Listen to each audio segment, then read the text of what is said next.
Soy el doctor Valeriano Fuentes López y les doy la más cordial bienvenida a su programa No Tu Salud, un programa dirigido pues a ver problemas de salud que pueden afectar a la población y los cuales puede orientar prácticamente qué pueden hacer.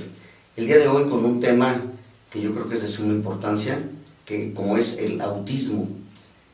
Como ustedes saben, ocasiona problemas de relación en la comunicación, en la socialización a los niños, y para lo cual pues hemos invitado a una persona que tiene relación con esto, como es el doctor Gesén Salmerón Gómez.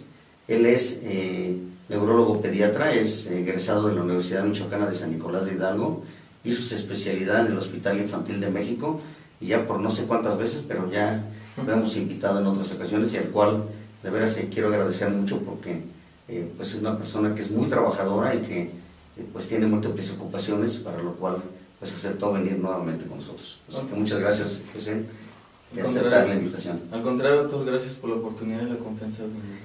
Pues yo creo que es un tema que para mí yo creo que es de suma importancia, porque yo creo que nosotros como pediatras a veces vemos que el diagnóstico no es tan sencillo, que cuesta trabajo a veces diagnosticar, y sobre todo los niños que tienen este problema, a veces los padres no es tan fácil aceptar el problema.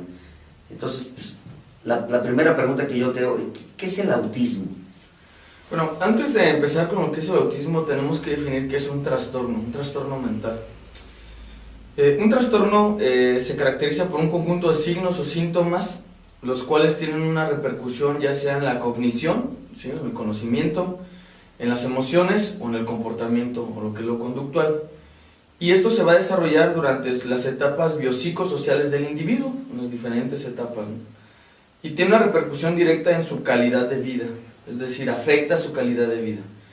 El trastorno del espectro autista, que es ya el término como tal, pues afecta la calidad de vida del individuo en dos factores fundamentales.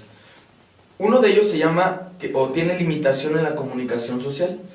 A su vez se subdivide en dos, que tiene que ver con la interacción social y con el lenguaje tanto verbal como no verbal.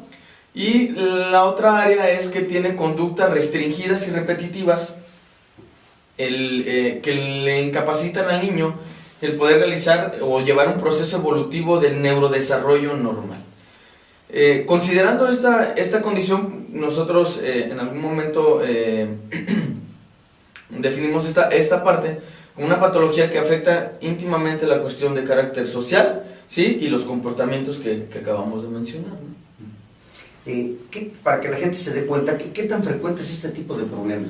Bueno, a nivel mundial se considera que un recién nacido de 88, y en México es el 1%, es decir, de cada 100 recién nacidos, uno presenta autismo.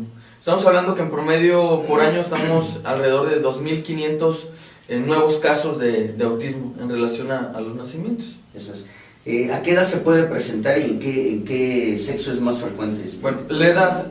Aquí hay un parteaguas muy importante que a nosotros nos ayuda mucho a la cuestión del diagnóstico. Uno, nosotros debemos de saber el proceso del neurodesarrollo del paciente, ¿no? Debemos saber en qué etapa tiene que hablar, en qué etapa tiene que reconocer su nombre, en qué etapa tiene que decir adiós, en qué etapa ya él entiende de alguna manera órdenes simples, el lenguaje, etcétera, ¿no? Entonces, nosotros establecemos el diagnóstico en promedio en la etapa preescolar, es decir, después de los 2 años. Aunque se ha visto que el 47% de los diagnósticos los establecemos entre edades entre los 18 a los 24, que es dependiendo del tipo de proceso, porque aquí hay un subtema, vamos a llamarlo así, en donde el autismo puede tener un proceso o una evolución temprana, un diagnóstico temprano, o puede tener un proceso regresivo, que bueno, ahí serían unos puntos a tratar un poquito especiales, ¿no? Pero en promedio estamos hablando que es la etapa preescolar. ¿Por qué? Porque en la etapa preescolar pues ya sabemos que un niño de 3 años pues ya debe de comunicarse, ya debe de establecer un lenguaje tanto verbal como no verbal, el niño ya expresa su sentir, tiene una interacción, juega con los demás niños, patea el balón, etcétera, ¿no? Entonces, realmente es en la etapa preescolar, y de hecho, los tests y todo lo que nosotros utilizamos, o las pruebas diagnósticas psicológicas, neuropsicológicas, etcétera, más o menos están empleadas para esas edades. ¿Cuál es la causa? ¿Qué origina este tipo de problema? Bueno, aquí hay un factor que se llama, es genético totalmente. El autismo tiene una característica genética. Tenemos lo que es el idiopático, que es el autismo primario que le llamamos nosotros, en donde realmente es un conjunto de varios genes, o en este caso se llama poligenética, donde son varios genes los que se ven involucrados en cuestiones que van relacionados con ciertos neurotransmisores, proteínas transportadoras o algunas proteínas que nos permitan a nosotros que se desarrolle de manera adecuada el cerebro, la comunicación y la sinaptización de ciertas áreas, en especial las frontales, temporales, hipocampales principalmente, ¿no? Y tenemos lo que es el autismo secundario, que el niño por sí solo ya tiene un síndrome, hablando genéticamente. El más frecuente, el que se ha visto o se ha estudiado más es el síndrome de X frágil o síndrome de Down, por mencionar algunos, el Prader-Willi, el Angelman, que son síndromes o características clínicas donde ya el niño ya viene con esta alteración genética. Y tenemos otra parte que es el área metabólica, donde es un padecimiento genéticamente establecido que genera una alteración metabólica, como viene siendo el caso de la fenilcetonuria, ¿no? Que es un trastorno ahí que tiene que ver con este aminoácido y que también pueden presentar autismo. Por ahí se me pasaba, la relación entre hombre y mujer es 4 veces un hombre por 1 de un niño. Hay otras literaturas que dicen que son 3, pero en promedio son 4 hombres por una nena. Ok, muy bien. Hacemos nuestra primera pausa, no se vayan, continuamos. Los retos son oportunidades, porque de eso se trata. En comunidad, lograr grandes cambios, porque cambiando nuestro entorno, nosotros también nos transformamos. En la Universidad de La Salle Bajío, somos una comunidad que transforma.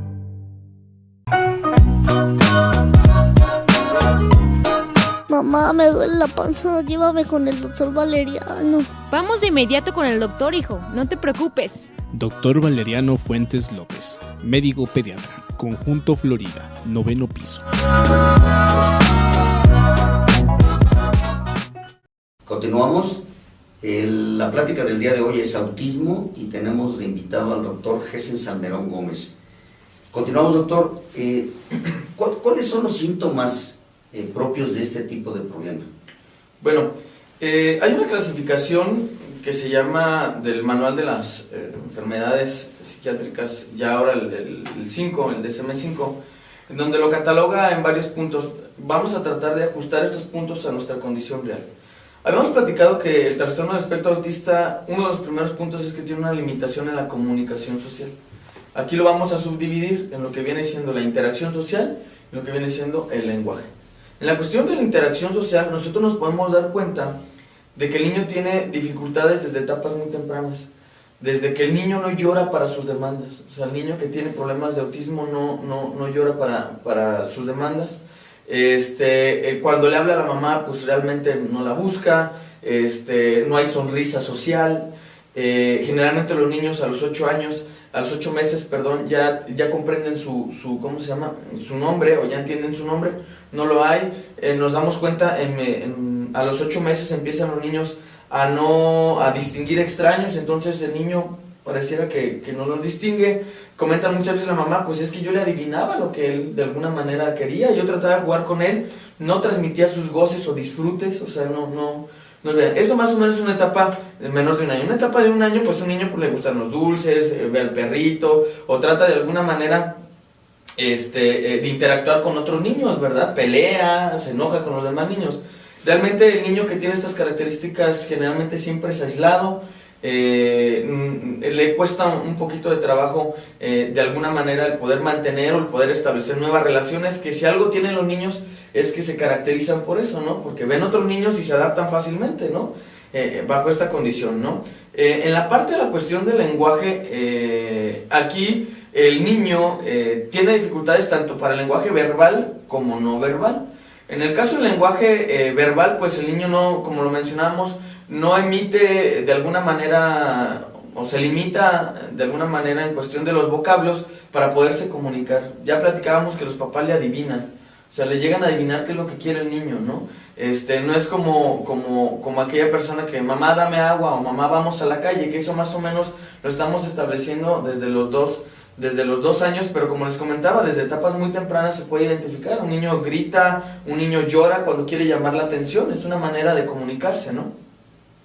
Sin embargo, esto no lo presentan. En condiciones más complicadas en la cuestión del lenguaje verbal, el niño puede generar su propio idioma, es decir, su propio lenguaje, y yo como papá, pues como ya identifico que cuando realiza ciertos vocablos están relacionados a, pues yo ya lo entiendo, pero eso ya no lo entienden las demás personas. O las palabras que utiliza no tienen la adecuada semántica. ¿A qué nos referimos con la adecuada semántica? Que no acomoda las palabras como deben ser. Un niño, suponiendo a los 2 años, establece frases sin verbo, mamá agua, mamá bibi, y él nomás puede decir aye o calle, un ejemplo, ¿no? Diciendo que quiere irse, yo papá interpreto que quiere irse a la calle, o decir agua, pues eso significa comer, no beber, sino comer, ¿no? O sea, la interpretación que yo como padre le doy. O ya un niño que tiene 3 años, en donde ya debe establecer frases con verbo, pues no utiliza esta semántica de manera adecuada, ¿no? Un ejemplo, mamá, dame agua, ¿no? Podría decir nada más, agua, dame, ¿no? Un ejemplo, por relacionar de alguna manera, o de plano no transmitir. Y en el lenguaje no verbal, el niño generalmente, pues yo ahorita que me estoy comunicando con ustedes, estoy teniendo, pues de alguna manera una interacción, muevo mis manos, hago gestos, pues los niños no realizan estos, tienen un aplanamiento en ese sentido, no transmiten sus emociones, perdón, no transmiten sus emociones bajo esta condición, no señalan objetos. ¿Me explico? Alguien cuando simplemente decíamos, alguien que tiene problemas de que no escucha, pues sus gestos a señas se puede comunicar sin ningún inconveniente.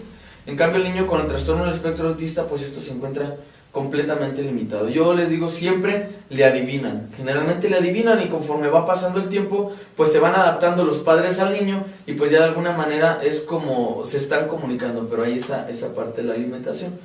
Y en la conducta restringida y repetitiva, pues bueno, tienen ideas obsesivas, son inflexibles a la cuestión de cambios, les cuesta mucho trabajo, son ritualistas. Al referirme a ritualistas es que el niño siempre se levanta del lado derecho de la cama. Si se levanta del lado izquierdo, va y otra vez se vuelve a acostar y se levanta del lado derecho. Les cuesta trabajo cambiar de calzado.